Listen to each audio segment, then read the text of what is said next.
नमस्कार। बाबा की चमत्कारिक कथाओं के संग्रहालय से एक किस्सा आपके लिए।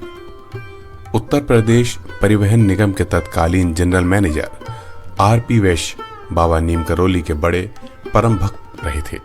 साल 1967 में उनका ट्रांसफर दिल्ली में कर दिया गया। दिल्ली जाने से पहले वो बाबा के दर्शन करने के लिए कैची धाम आए और बाबा से बोला कि महाराज जी, मैं दिल्ली में कार्यभार संभालने से पहले एक बार कश्मीर घूमना चाहता हूँ। इस पर बाबा बोले, ठीक है, हुआ। उसके बाद बाबा ने उनको विदा करते हुए कहा कि ले ये छाता और रख ले, वहाँ बहुत बारिश होती है। इस पर वैश्य जी उस छाता को लेने में संकोच कर रहे थे। उन्होंने बाबा से निवेदन किया कि बाबा, मेरे पास है, आप इसको यहीं रहने दीजिए, आश्रम में किसी के काम आ जाएगा। लेकिन बाबा ने उनकी बात नहीं मानी और छाता रख लेने को कहा।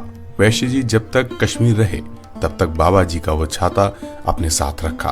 वैश्य जी जब कश्मीर से लौटे तो सोचा कि बाबा का छाता वापस कर देता हूँ, और फिर वो कैची धाम बाबा के दर्शन करने आए तो बाबा ने उनको देखते ही कहा कि क्यों, छाता वापस करने आया है, रख ले, ये तेरी ही छत्र छाया बनकर रहेगा। खैर, कुछ समय बाद वैश्य जी का तबादला फिर से उत्तर प्रदेश के लखनऊ में हो गया। लखनऊ आने से पहले वो अपना पुराना सामान दिल्ली के एक कमरे में बंद कर आए, जिस सामान में उनका छाता भी वहीं रह गया।